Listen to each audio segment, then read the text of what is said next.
It's the Wednesday Wisdom Show, and you need to know, what is the real cause of anti-Semitism?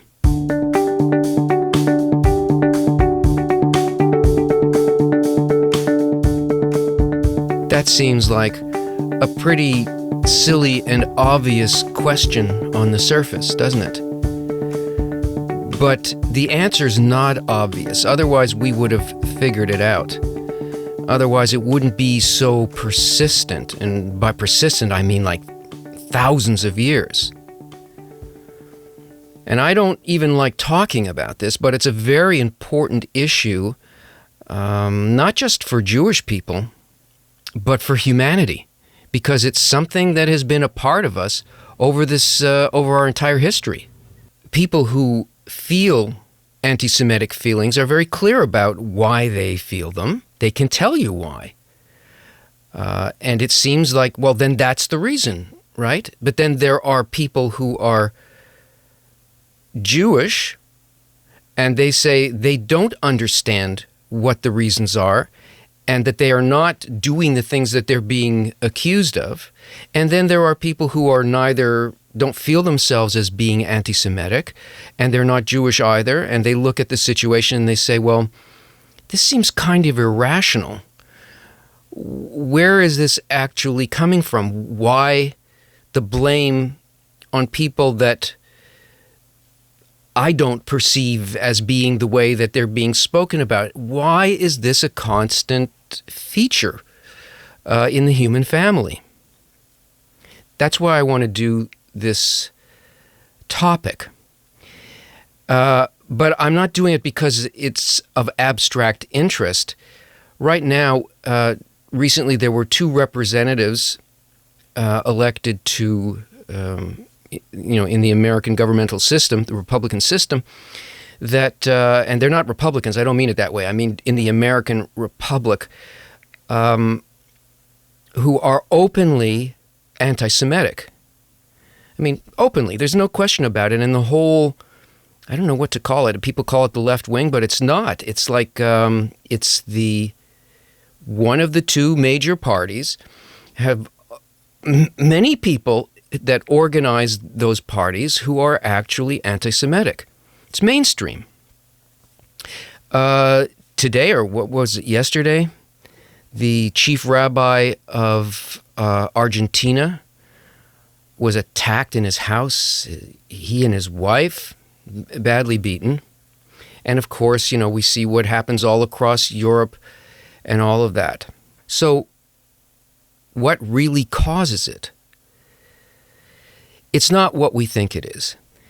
It's not the stuff that we think we know. It goes much deeper than that, and it has to do with the system of nature and the human network, the human family, how it is balanced, how it interconnects, what it's there for, how it grows, how it succeeds, how it sustains itself, and what the role of people in the system actually is. The Kabbalists foresaw what was going on prior to World War II, knew what would happen because they could see what was going on in the general system of the human family. And they knew that anti-Semitism was going to be happening for sure. They didn't succeed, actually, in communicating what needed to be done in order to help not only the Jewish people, but everybody. They were just late in their action, and that's why now it's very important for everybody, Jews, people who just view the thing, people who don't like Jews. It's important for everybody to understand why this is happening and how it is a feature of nature and what's supposed to be happening. It is not the fault of anti-Semites. They feel what they feel because it is a natural thing that's being evoked in them. And in some senses, it's not the fault of the Jewish people either, because they, like everybody else, do not understand what their role is. So that's what this Wednesday Wisdom Show is about. Fortunately, I don't have to try to explain this in terms of Kabbalah, because I think that people on both sides of the spectrum would feel that I was only speaking from a belief system. It's not a belief system. Kabbalah is a science, but it sounds like a belief system if you don't know about the science. Fortunately, modern science has now caught up with the measurement of certain aspects of nature. And it's possible to, through science, to communicate exactly what is happening, why it's happening, and what needs to happen in order to prevent this hatred and also satisfy the people who feel the hatred and give them what they want, actually.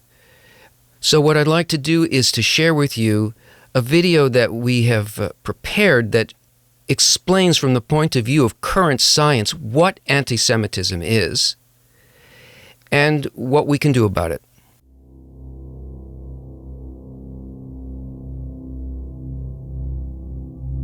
Check this out. Jews. The Jews. Something happened inside of you, right? In your gut. You reacted. Everybody does, because the idea, even just the word, is something that no one's indifferent to. But why? After 4,000 years of recorded history, we should have figured out what this strange universal hatred of the Jews is, but we haven't. And actually, we haven't even really tried.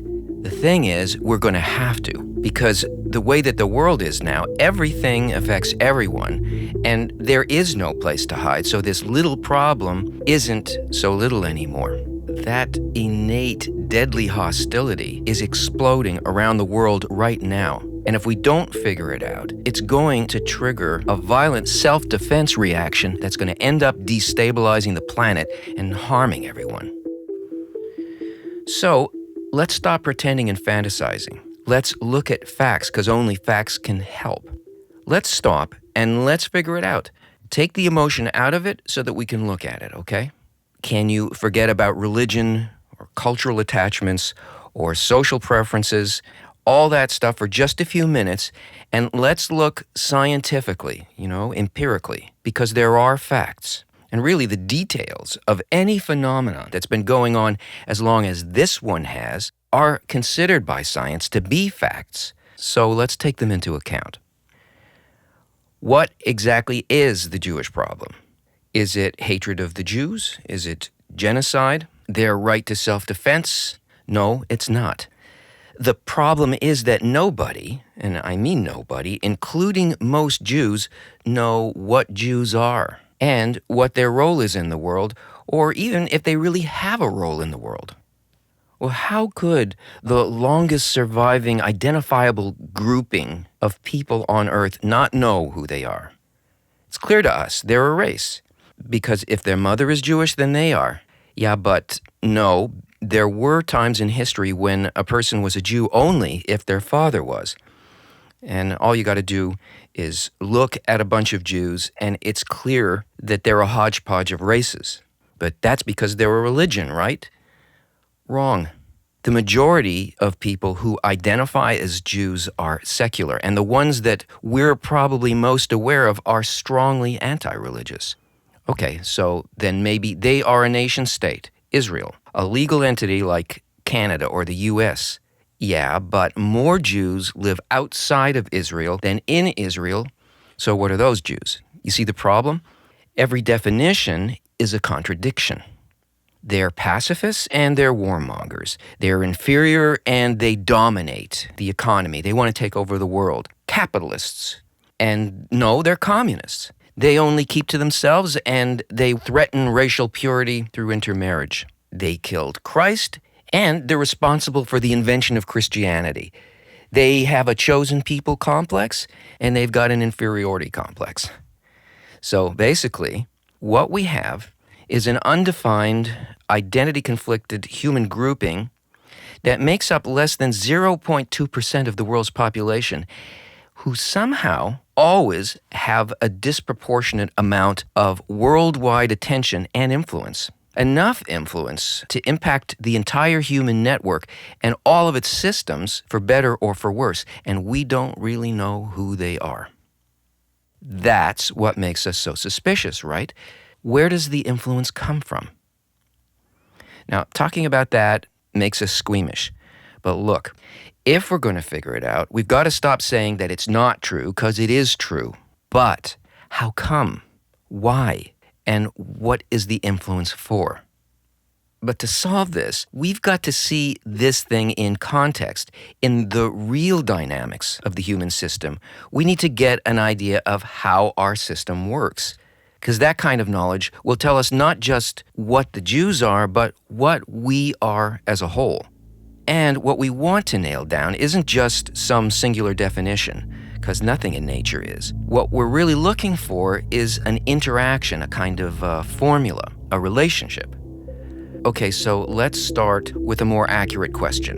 What are Jews, and why do we feel the way we do about them? Or what are Jews to us?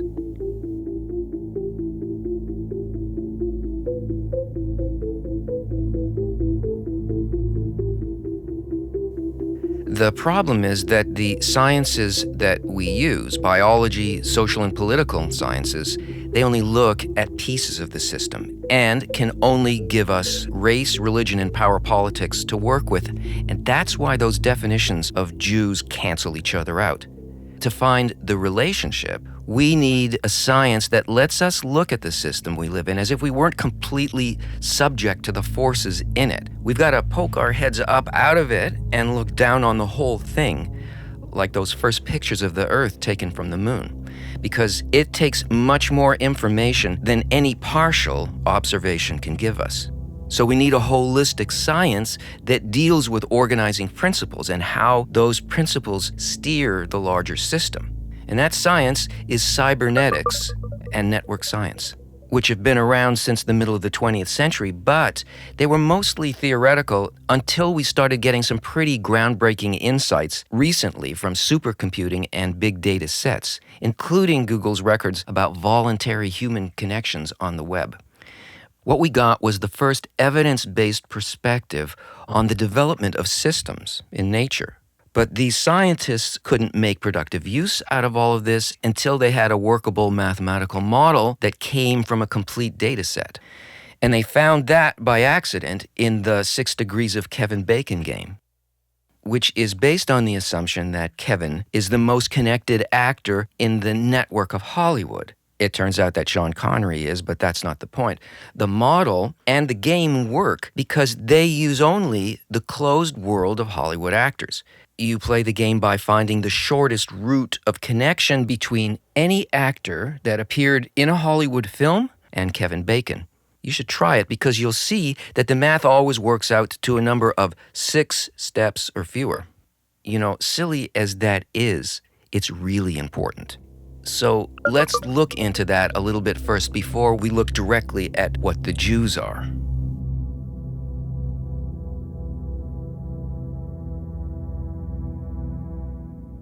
That 6-degree thing was a eureka moment because now they had a clean and complete data set of a small system. And they could see the mechanisms and forces that make that system survive or collapse. What they found was actually the structure of survival itself. Now, there are new findings, and the details keep getting refined, but the broad strokes are clear in that.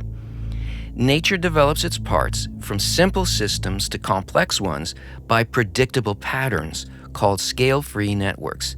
So any scale-free network that can communicate with all of its parts within 6 or fewer steps or degrees of separation is called a small world. And it can become massively efficient. It can survive almost any attack, and it can grow in quantity and quality complexity if it's made of nodes and hubs, which I'll explain in a moment, and only if the number of hubs and nodes fit into a special ratio. And this is the ratio. Now, using this formula, we can expose what's called the degree distribution of hub to node in any scale-free system. Now, I'm not going to get into the math, but what's important is that it lets us look right into something that used to be hidden. This changes the way we see, and what we see is truly miraculous. Scale-free small world networks are everywhere. In fact, everything is made this way. Superclusters, filaments, galaxies, solar systems. the molecular mapping of proteins in our genes, the building blocks of matter itself. Because nature builds things that way, and it even does it through us showing up unconsciously in all human creations that involve systems and networks, like the electrical grid in the US, or the global airport structure, highway systems, the way that international business works.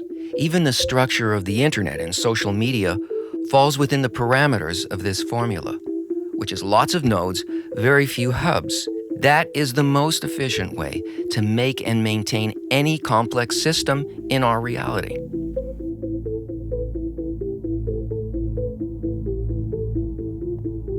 Okay, so here's what nodes and hubs are. Nodes are the elements of a system, like its resonance. Everything that happens in a system happens only for the well-being of the nodes, the individual and collective advancement of the network.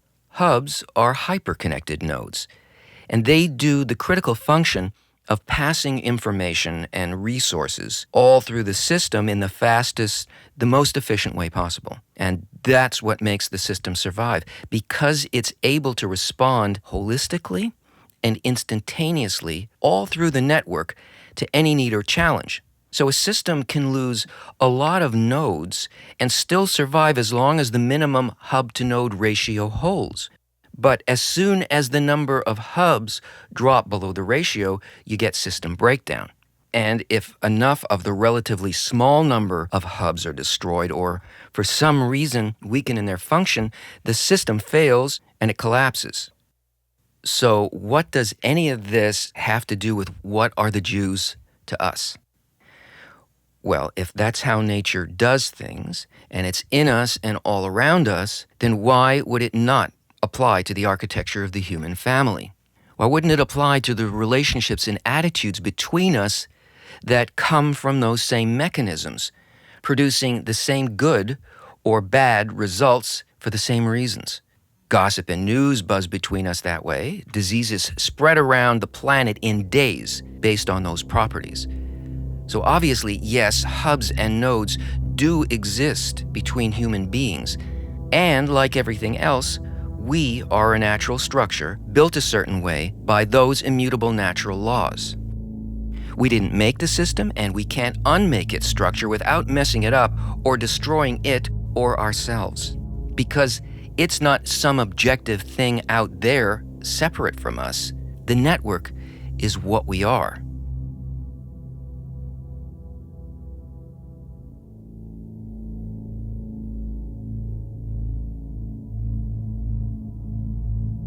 If, for just a few minutes, we can suspend our regular mechanical emotional reactions and try to think of the names that we call ourselves as scientific terms, then maybe the fog and fear and that prejudice can clear, and we can apply all this to the human network and begin to understand that relationship that we're searching for. So, what are Jews and why do we feel the way we do about them? What are Jews to us? The Jews are the hubs.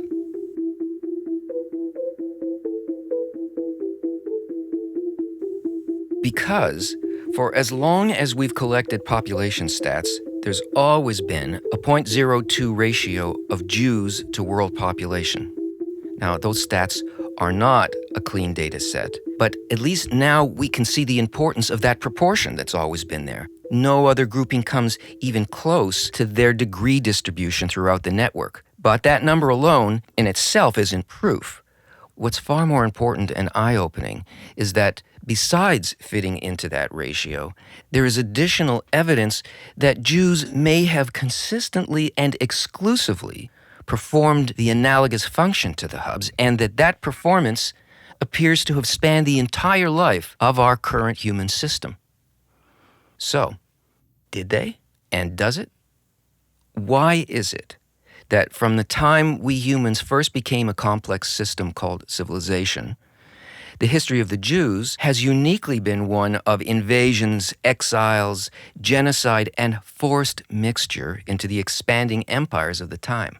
Why, while other peoples stayed put when their borders were disrupted by these network changes, The Jews were never allowed to isolate in their land for long. Why was it that whenever the human system grew, they in particular were scattered? And why did they always carry with them something that didn't yet exist in those places? An educational system that resulted in educated, cohesive satellite communities connected by mutual support and centered around responsibility to others. And the very principle of the function that they served is evident in their educational texts that point to and explain their role in the system. You remember those stories? The Egyptian exile. You see Joseph. He's a prime minister and he's a steward. He's distributor of resources. There's Moses, who is the adopted prince and the liberator of humanity. In the Babylonian exile, you have Daniel, also prime minister. Mordecai, who turns out to be the protector of the king's life and the liberator. What does that point to? Not the king, not the principle of expansion and separation. It points to the principle of cohesion and connection, whose only job is taking care of the needs of the kingdom's parts, the Jew function. And clearly, looking at history, it wasn't a role that they chose. It was imposed on them by the formula or the force that evolves systems. And it appears to have worked like this. The Roman Empire swallows up the small networks, which are the nations around the Mediterranean. Jews are pushed out to the centers of the New World and into the East. When the empire recedes, they find themselves restricted just about everywhere by laws preventing integration, preventing owning property, or working in almost any profession. So what's left? They are relegated to being tax and rent collectors for kingdoms and governments, and that evolves over time to money lending and financing national projects. See, it was the needs and the natural suspicion in those nations that forcefully positioned Jews as the builders of an international system of finance and trade. And that carried with it the spread of resources and ideas. And that's still the case. We still feel that Jews dominate the network that informs and connects us. Hollywood, social media, the arts, news, the electronic media, financial markets, science, patents. Add to this their unique perpetual survival, and the evidence points to Jews, whether by ideology, birth, conversion, or just people who have the exact inclination as the Jew, whether they know it or not, are actually the function of hubs in the human network. And here's the kicker. It's an integral, holistic system.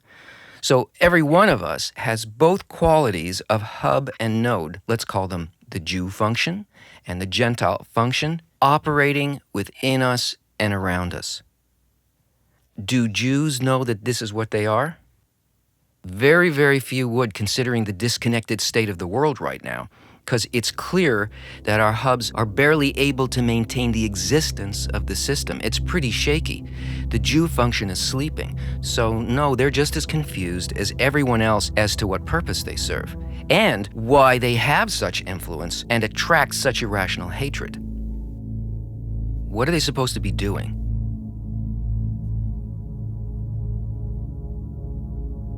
Well, we've recently learned that networks are always evolving and complexifying. It appears that the human network also exists and is expanding in a natural system of higher quality that we are growing into, a more inclusive aspect of nature that manages the system below it the way that a brain manages a body.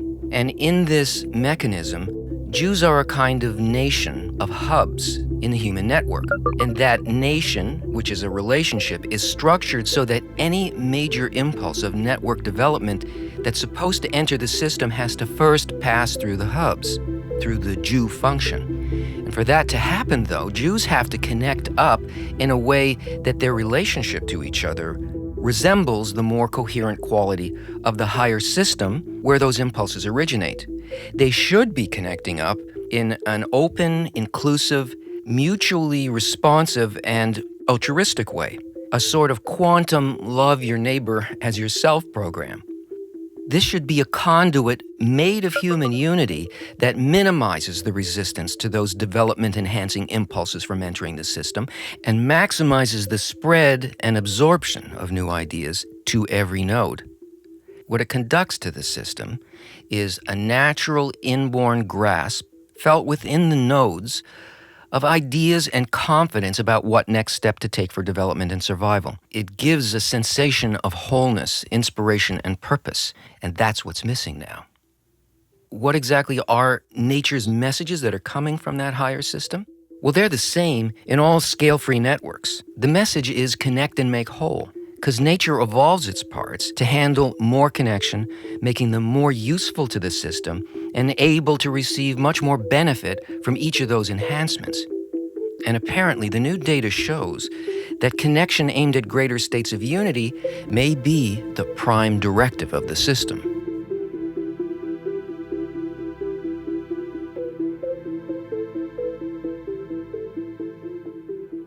That's the way that hubs are supposed to work. But when they don't, or when they slow down because they're acting like nodes, then a built-in alarm goes off, and every node feels that there's something wrong and starts demanding what's missing. The nodes unconsciously sense that development and well-being are being choked off and that the system's in danger. These responses are autonomic and mechanical. We don't know why we're doing it, just like we don't really manage our body's organs. We don't know why we feel that. The nodes, the Gentile function, is supposed to get triggered by the system to send alarm signals to ping the hubs, to get to work because we're suffering out here. The way this mechanism shows itself with humans is in the form of anger and demand aimed at the Jews. It's a hatred that outwardly seems completely irrational, but inwardly it feels completely justified. That's what anti-Semitism is. And that's the situation that we're in right now. There's chaos and there's planet-wide problems. The fear that we feel for our survival is happening because our ability to evolve isn't keeping up with the super-accelerating global interdependence that we're already into. Because that demands a much more efficient, higher intensity unity from our hubs. Otherwise, we can't see a future or develop ideas that are going to allow us to safely steer the system to that more advanced state of organization. So, how do we fix that? Let's look at it again. Unity is the prime directive. We hit a crossroads in development. System alarms go off, and there's an immediate, subsensory, system-wide directive to unite. But the problem is that this can happen in one of two ways, depending on which of our functions moves towards unity first. If unity is initiated by the cohesive function, or our Jew function, then we expand through free will. There's voluntary agreement that is coming from the concern for all the parts. And we get progress. We get an enhancement of quality, and we get sustainability. If the expansive function, our Gentile function, moves towards unity first, we get empires. We get national unities based on force that pit races, religions, and cultures against each other. We get an expansion, but of quantity only. You get fascism, war, and genocide. So let's look at genocide.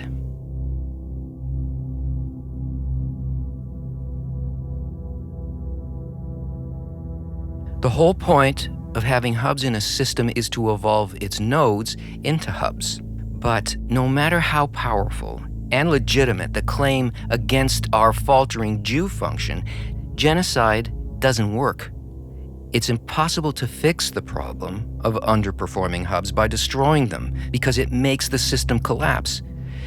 All you got to do is look at a history book to see what happened in places that tried to do that. The negative effects are almost immediate because hubs can't be replaced en masse or really at all, because hubs are how nature evolves nodes to become hubs. And what would we replace them with? Because Gentile and Jew functions are not self-appointed roles. They're products of natural structures. So any group of nodes that would imagine that it could work in some way that is opposed to how nature works and builds systems or sustains them just plain isn't a hub. That's why there are always Jews. And that's what Jews are to us. Nature's pattern of development is embedded into the fabric of the universe, into our surroundings, in our creations, in social structures, and most importantly, within our very selves. We all have both a node and a hub function in us that needs to be balanced for our individual and collective survival, which obviously are the same thing. So there we go. The Jewish problem isn't one of culture or religion or race or nationalism. It is an integral role of nature. And anti-Semitism is this deeply programmed need of the system to survive. And that motivates the suspicion and hatred for Jews. And the only way to fix this problem is to understand ourselves. Really, all that's missing now is the real human quality, the volitional, conscious agreement of all the parts of the system to develop according to our roles. Nature's prime directive is unity, and that's what we're here for, and that's how we grow. And we see it everywhere in nature, except right now, where we see the opposite tendency in the human network. So, yes, of course, we need to activate the hubs. We need to wake them up. And if you're a hub, you still have this same job, and apparently you're not even allowed to escape it. So wake up. Take responsibility, because the stakes are so much higher this time. Start building more powerful methods of care and connection that we can use, because if you don't do it, no other part of the system can. So, let's try this again. Jew. Jews. The Jews. Was that any different? Now that we can see nature's thrust, its immutable laws, what is the point of blind pride or blind hatred, thinking that some part of ourselves isn't? Let's just acknowledge the data and start agreeing with the system's living tendency of connection for connection's sake. It's the only factor that makes systems, network structures, and people evolve, thrive, and survive.